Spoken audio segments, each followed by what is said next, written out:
And I really think the sexual desire comes from, our reptilian brain, the reptilian part of our brain, where, you got to think about it, right? The music that we're listening to, the TV shows that we're watching, right? The behavior that we're seeing between man and women, the behavior that we're seeing with women at the job, when they're wearing the ring, right? And, we can also talk about how the ring itself is a pagan deity, because it actually traces back to the Greek god Saturn, aka Cronus. You guys can definitely look into that. That could be another conversation for another day. But yeah, man, you have a lot of so-called married people, under the Roman deity, right? You have a lot of married people in the workplace, man, that totally disregards their significant other at the house. Well, that's the way you can have your little cake on the side, because everybody's like, well, I know you're married, I'm married too, so why not? And that becomes an affair, and you can perpetuate, keep it going based on the fact that you have that secrecy, and what happens on the job stays on the job. It's sloppy flesh behavior, man. Bullshit. If you can't control your lust at the workplace, if you can't control your lust when you're out and about your significant other and your eyes are wandering, then you're a strange woman. You're a strange man, and you belong to the world. Would you be surprised if I told you that companies are out there creating those type of scenarios for employees to mingle? Yeah, because it destroys, like what Paul had mentioned, the nuclear family. That too, but it also perpetuates a strong workforce as well, because I can't tell you how many times I've heard of a sexual harassment case in the shipyards within the past 2 years, man. It happens so often, and these are married men having strange affairs with strange women. And it fails them every time. They get kicked out of the shipyards. They don't have a job no longer. Then they have to tell their wives why they had to leave the company. I mean, dude, I think, it's just, the structure of the workplace, especially depending which one, does definitely encourage social behaviors to go beyond just work. At Bank of America, we have offices. When there's no clients, you can literally walk to my office, sit down, and talk to me as if we're talking about anything with no boundaries, and we can do this for as long as it takes until a client comes in that needs help. That's right. At Chipotle, when I used to work at Chipotle, everything is intimate. We're all in closed sectors. So if you're digging someone, you can obviously start a conversation in front of everyone at any time. Compatibility. They profile you. They do. They put you on the right shift with the kind of people they literally profile you. What's your star sign? Right. What are your likes and dislikes? Okay, we're gonna match you with this person. Y'all gonna get along and work good and produce. And is it ironic that we all happen to work the same time and get off at the same time? Absolutely. And so it's so easy to schedule something together. What are you doing after work? Oh my, trouble just happened. And trouble starts to ensue on the shift too. It's like, we're starting to be flirtatious. We're making eye contact. We have innuendos. We have secrets that we're sharing, and it's like, that's what we're there for. Is that what we're there for? The executives at the top are doing the same thing. It's just a trickle down effect. Man. Oh, for sure. I'm higher level, for sure. So the company culture is kind of built upon what the leadership's doing. Yeah, and that's why it's important to start your own business. Get your family out of that. And especially as a minority. Well, actually, we're the majority, but yeah, we really are. As a person, melanated, whether you're black, brown, Latino, Hispanic, Native American, it would definitely be very beneficial for us, especially what we've been seeing during this so-called pandemic, as we know as the pandemic. Yeah, man, we really need to start doubling down, as far as going the route of entrepreneurship, owning multiple different businesses, owning paper assets, owning property. Because here's the thing, right? Just because you have a house, it's not an asset if it's not doing what? Generating income for you on a monthly basis. You're probably going to break even with a house after a while. If anything, you probably end up paying more taxes And speaking of the housing market, have you guys heard that in the next 2 years you have major banking companies such as Bank of America, JP Morgan, these guys are saying that the housing market is actually going to increase. It's going to go up by double digits, actually.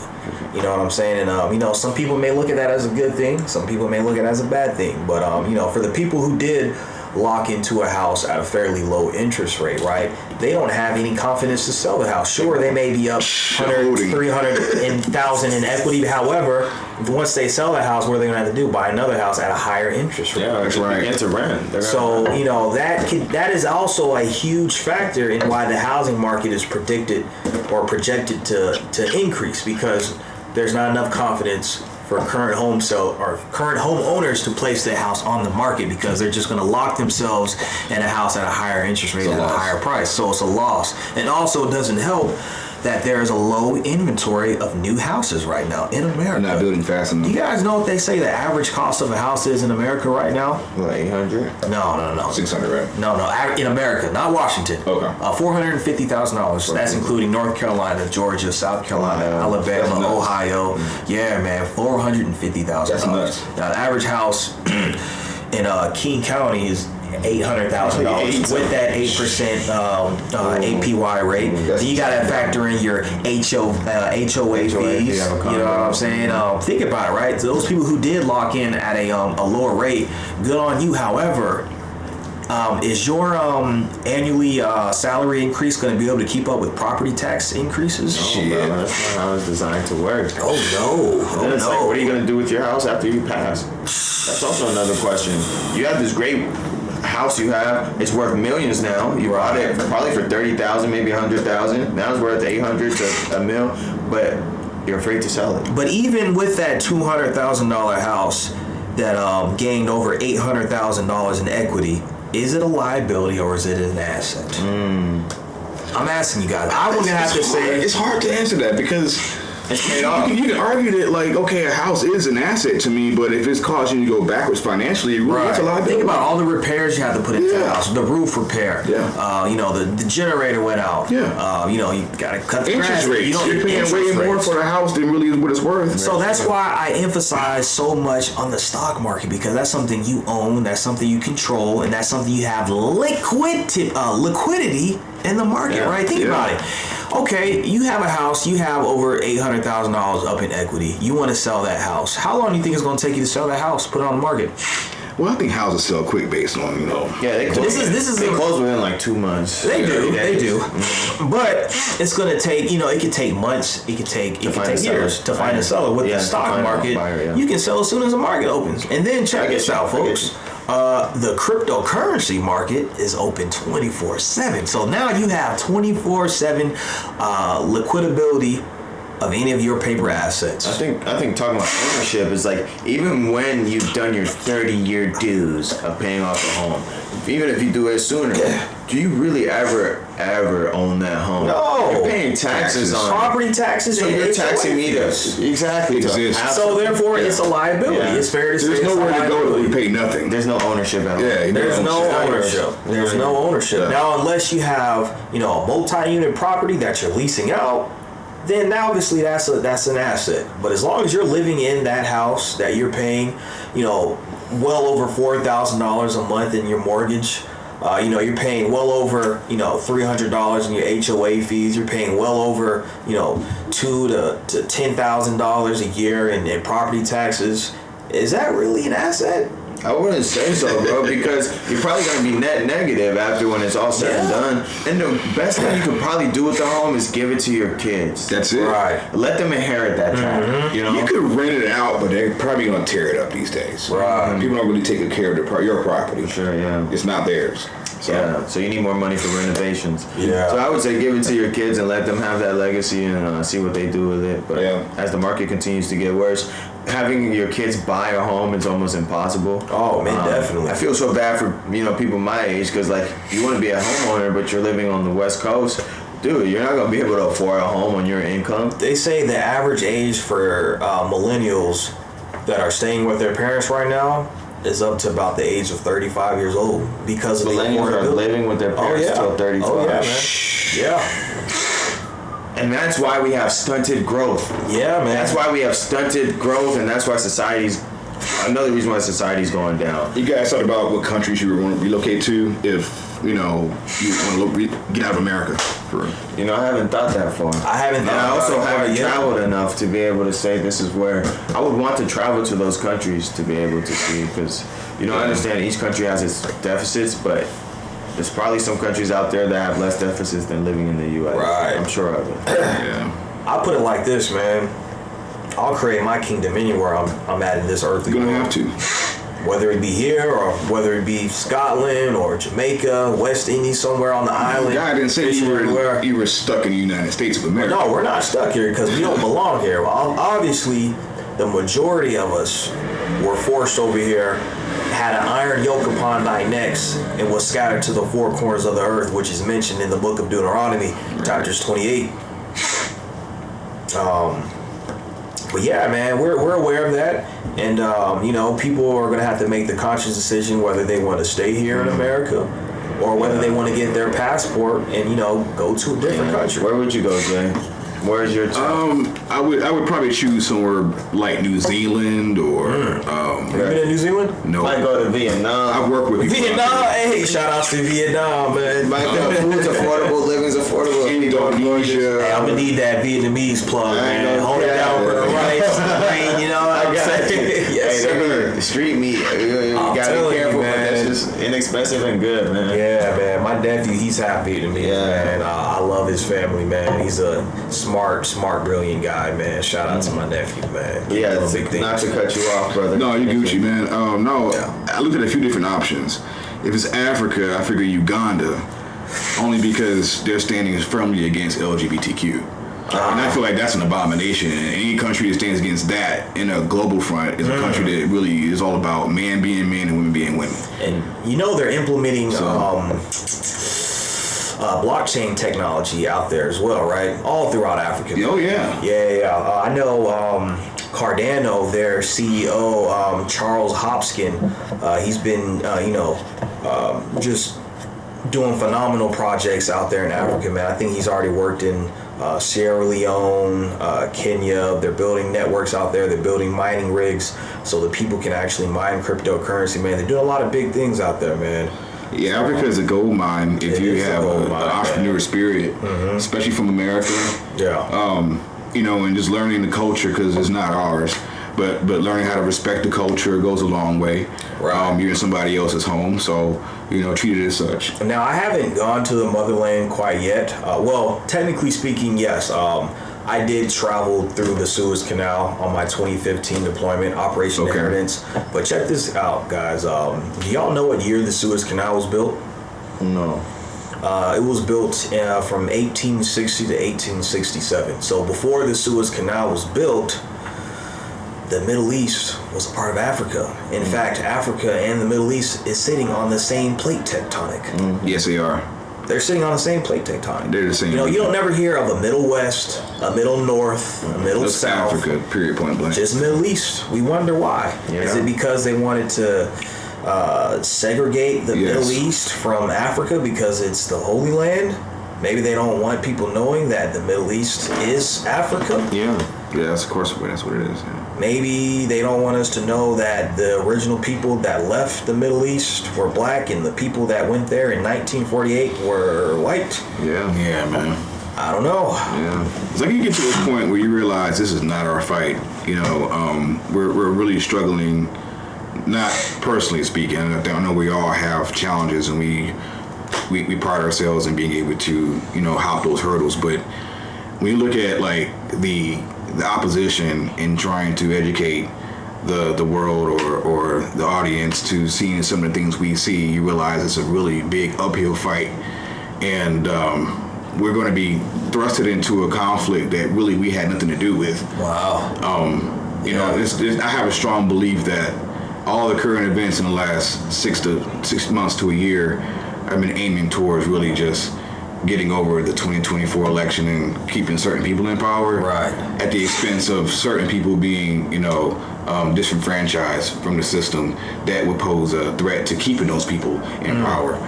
Namely the conservative ones, entrepreneurs, really true American-born citizens. Gotcha. So is that really our fight? We didn't have any control over this. They manipulated us. Yes, they did all of the above. So, it's really not hard to conceive another place to go. Another place I thought about was, Indonesia, which is an Asian country.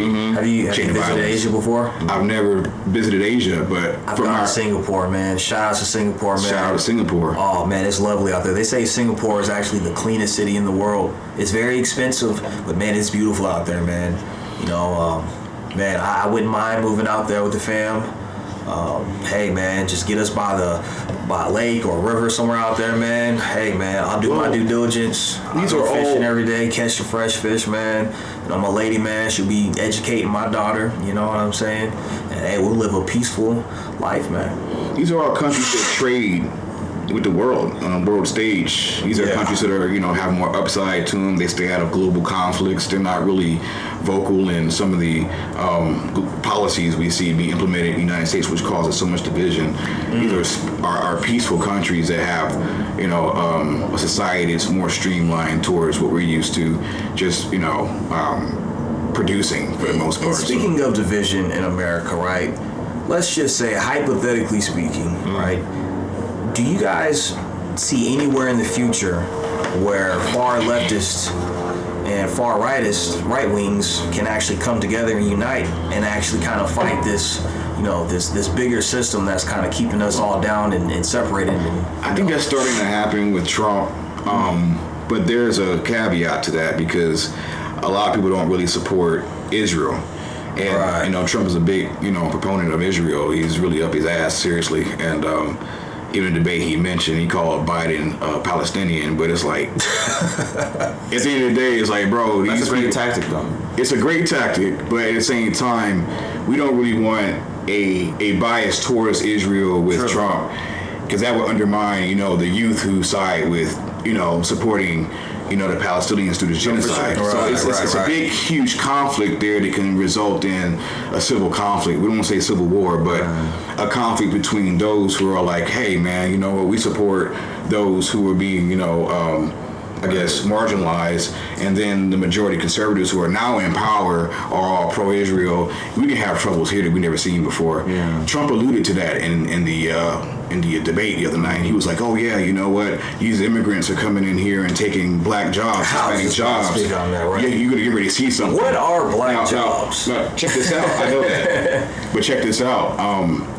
From sources in Chicago right now on the street, because I watch alternative media sources that cover like African American issues, right?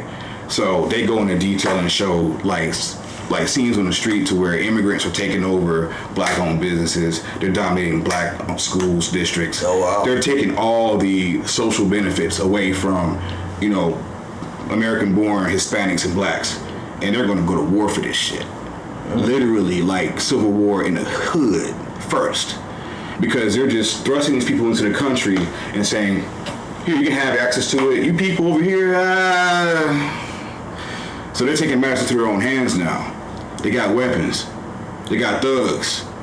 And they got thugs coming in here, so we're getting ready to see it happen. And that's kind of like a engineered genocide kind of situation. Wow. They can turn their eye to it and say, that's just them over there, but they're the ones who orchestrated it in the first place to bring a new workforce into the United States who could be loyal subjects, because they realized that the Democrats can no longer keep the black vote. Mm-hmm. They're losing it.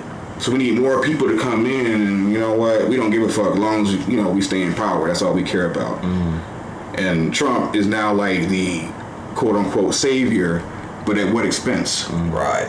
Like, I can't imagine a Trump presidency. Even though I voted for him in 2016, bro. I didn't vote in 2020. I didn't either. But I felt like the Bidens needed to take it in 2020 because they're getting ready to tear this bitch apart. And at the end of the day, you want to sustain America as long as possible for people like you and I, okay, to rise up and make a difference.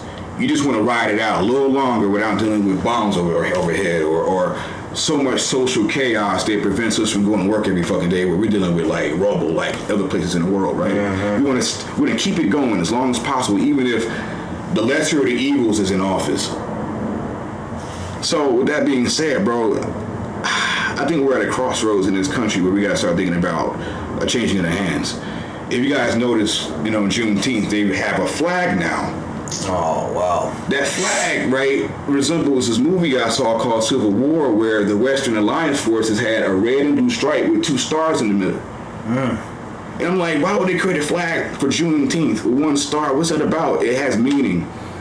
And it has a lot to do with, the Lone Star State, Texas being the only state that held slaves too long and all that shit. There's references for symbolism. Up until 2013, right? But on Juneteenth, in certain states in the South, Mississippi, Alabama, and Georgia, at certain state, buildings, what have you, they took down the American flag to raise the Juneteenth flag for 1 day. And you know as well as I know, you only do that when we are defeated as a country. You ever did flag guard, color guard? Yeah. Okay, so you understand that our American flag is sacred. We don't take that flag down unless we're defeated. So when they put that flag up for 1 day, it was testing us to see if anybody can say anything about it. I can see a future where that flag becomes the symbol of an imposing military force. I can see that future. Why else would they introduce it, and why would they test society with, raising it that 1 day, if not for a introduction or a test to see, how we're going to respond to it. Okay? And with this whole election thing, I can actually see where someone like Kamala Harris may make a run for president all of a sudden and piss everybody off. But then all the women and the liberals going to side with that. So now we have 2 different factions here in America. And white dudes ain't having that shit, bro. These jokers in pickup trucks running around here with shotguns in the back. They're ready to go to war. And they're going to target minorities who are foreign born, bro. It's going to be like a cleansing like you've never seen before. They already got it in their bloodline. Right. When they got here on ships, they cleans out all of their Native Americans. Every city that you see in America, it wasn't constructed after the Civil War. It was already here. They was all villages in little, small, cities, what have you. But these people have a history of cleansing. That's what they do. And they'll do it again. Colonizers does. Exactly. So it's... Man. I'm not trying to fearmonger so much as like outline those are the facts. These are the people we're working with. These are the people who we share a country with. Right. And moving forward, you gotta just be aware of that in order to survive and take care of your family and make sure you're able to, survive another day, right? Because at the end of the day, if you get caught up with the down toe, you lose the ability to do anything. And I would agree, and I would also have to say that nothing is new under the sun, right? The same colonizers who are creating such a detrimental society right now, or maybe some of their plans that they have for the future. These were the same things that we were seeing during the time when Christ was alive. All right, Christ was alive in the early 30 BC era, right? The Romans, right? They went over to Jerusalem. It was the Gentiles that trodden down upon the children of God, right, in Jerusalem. So what they did, they saw how, the ancient Hebrews, how they lived their life, how they followed the commandments, how they followed the statutes, and, how they honored the Sabbath on the 7th day, which is technically Saturday, right? They perverted that the faith they had, not more so of a religion, but more so of a heritage. They perverted it, and then they turned it into a man-made religion called Christianity, right? Yes, it is fair to say that the Romans were the first Christians, but they perverted the heritage of God's chosen children. But it's accurate to say that the Ethiopians were actually the original inhabitants of ancient Babylon, and they were actually technically the original Christians. In fact, the oldest Bible ever recorded is in an ancient temple in Ethiopia right now. Okay. You know what I'm saying? So these Romans, man, these Gentiles, yes, if you go to the book of Romans, Paul was sent by Christ to speak the true gospel of the true and living God to the Romans, which were called the Gentiles, right? Unfortunately, we have a lot of our people, minority people, that we've been brought up and conditioned by our grandma and them that us as black people are the Gentiles. But if you read the Bible, it actually shows you, and it's written word by word, verbatimly, that the Romans were the Gentiles. So if the Romans were the Gentiles and Romans are Caucasians, then can't you kind of put two and two together, right? So yeah, man, nothing is new under the sun, man. They perverted, the heritage of our people, and they ultimately enslaved, those Hebrews during that time period. And they discovered Christ. Well, they were looking for him because they're like, wait a second, who is this Hebrew going around, preaching the gospel of God to his people and uplifting them and motivating them and encouraging them? Because we don't have a God. We're Gentiles. We're heathens. But you know what's funny, bro? You can argue that, like, media personalities like people like Tucker Carlson and people like Kanye West, people who actually go hard with the whistleblowing, are almost like similar to the type of person that Jesus was in his time, right? Yeah. The kind of people that want to wake people up and they're willing to put their necks on the line and risk, their, I guess, popularity in a sense in order to get it done. Like, you can't care what people think about you if you're going to speak the truth. Absolutely. Because at the end, something you have to live with and die with. Exactly. If it costs your life, then so be it.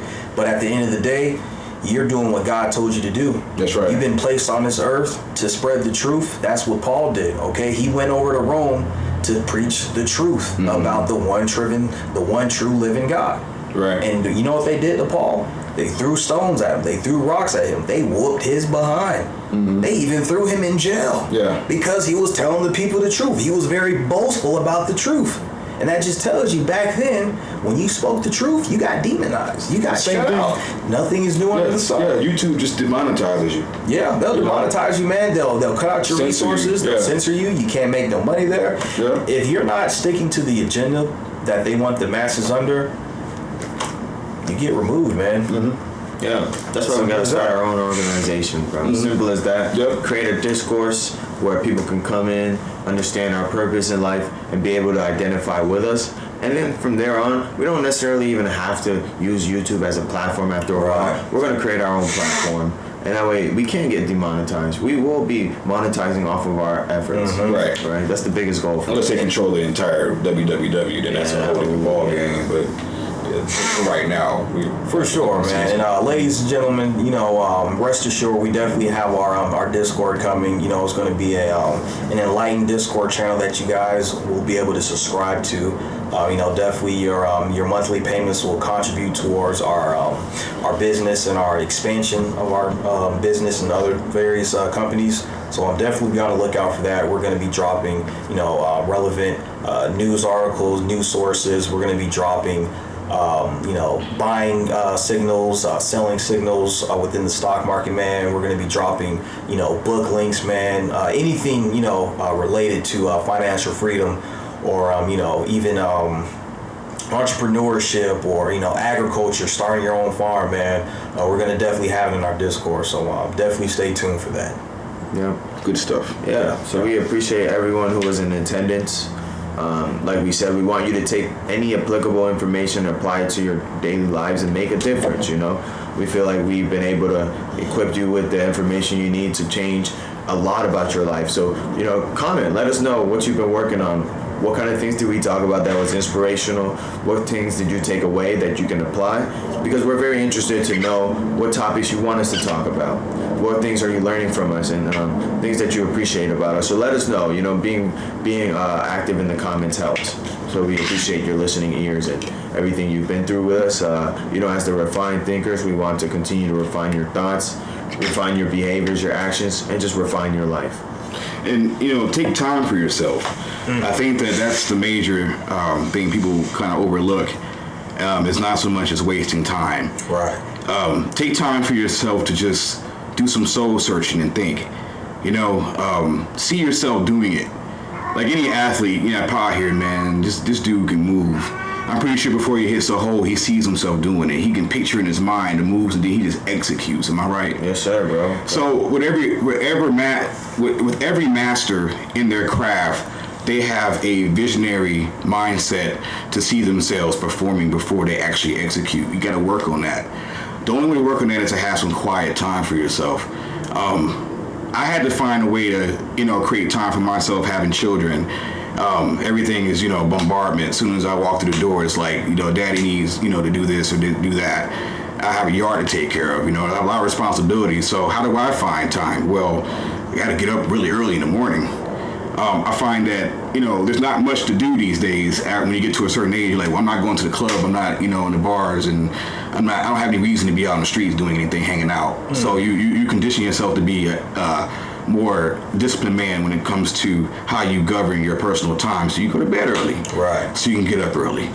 And that time between, let's say, 4 a.m. to 6 a.m., really, that could be your little bit of slice of time to kind of hone in on the things that you're working on, whether it be stocks. Take time to look at that, whether it be, starting a new business. Okay, a new business doesn't have to, hit the ground running immediately. You can spend the first 5 years creating the master business plan and having your strategy already figured out on, your supply chains, your relationships, and your vendors. You can have all that mapped out. You can have all the relationships already kind of like set up. When all you need to do is just have a little investment capital in the future to, execute it, right? So then you have some savings along with that, and that comes from stock investments. So really, giving yourself that little bit of extra time in the morning really is a good way to kind of kickstart some changes in your life. And that's the advice I'm giving you today. And I wish all of you well, and a really happy summer as we move forward to the fall. Hopefully some of you will have taken our advice and have some good return on your investment. Absolutely. Any closing summaries from you, Mac? Yeah, for sure, man. And once again, we're just here to give you guys, valuable information. Once again, any advice we give you guys, we're not responsible for your portfolios. Always do your own research. Always do your own due diligence. And once again, if you guys will click that referral link in the description below here, it'll allow you to create a brokerage account with Webull, where if you deposit as little as $1, you can get up to 15 free fractional shares, and those 15 fractional shares can actually be valued up to $30,000. So definitely take advantage of this phenomenal opportunity while it still lasts, because I'm telling you guys, we need to go ahead and get on this wealth generation train. We need to get on this wealth generation rocket ship and prepare ourselves for the election time, because they will be doing an interest rate cut this year. And for those people who were 10 toes down in the trenches when the stock market was down will become future millionaires. Dropping gems. Beautiful. Peace. Peace.